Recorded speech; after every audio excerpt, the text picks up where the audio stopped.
Hi everyone, the price of oil just broke out to its highest in 2.5 years, so I want to discuss whether this is an opportunity to jump on board the uptrend or a time to prepare for the next pullback. This week we see lots of CPI and GDP data released, so I'll tie that in when I run through this week's economic calendar. GKFX Prime presents the week ahead. Early in the week, we get GDP data out of Europe and Japan, which I think goes a long way towards explaining why we haven't seen more weakness in the US dollar. Forex traders are overall bearish on the greenback for reasons I discuss all the time. But I think the source of some of the hesitancy is the sluggish growth performance outside of the US, i.e., you don't tend to want to buy the euro or yen when European and Japanese economies are doing worse than the US. The other data highlights I'd point to are the inflation stats out of US and China.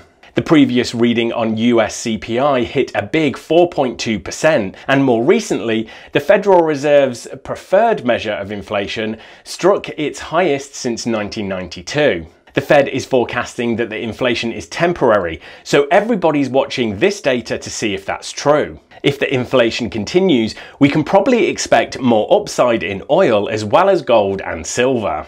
And guys, can I just ask that if you're enjoying the video, please make sure you give that quick tap of the like button for the YouTube algorithm. As far as the oil price, we're in the early stages of a possible long-term breakout. On the weekly Brent crude chart, the price has moved beyond resistance near $71 per barrel. The last time it broke out after a consolidation near $46, it went on a multi-month uptrend. The WTI chart looks similar with a move through resistance around $67. In both cases, if the breakout holds, it implies a retest of the 2018 highs at 86 and 76 respectively. As we know, oil prices are a symptom of supply and demand. As economies reopen following the pandemic and international travel resumes, demand for oil is increasing. This is why the price of oil tends to rise alongside rising growth and inflation expectations, which is what we are seeing at the moment in a big way. Now, where this can become a bearish thing for oil is when growth expectations get too high and the data doesn't live up to it. We've seen a little bit of this already from disappointing non-farm payrolls. On the supply side, OPEC and its allies are gradually increasing their production quotas, and at the same time the US rig count is rising, showing that independent US oil companies are starting to produce oil again as prices rise.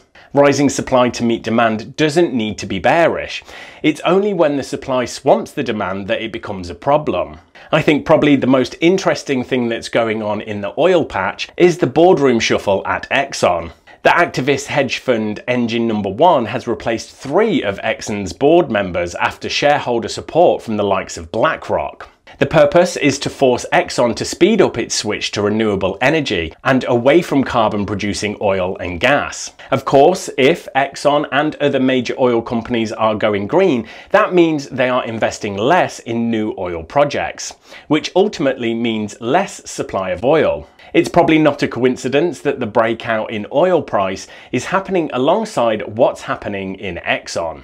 Right, thanks everyone, good luck trading this week, and make sure to click subscribe so you don't miss the next episode of The Week Ahead.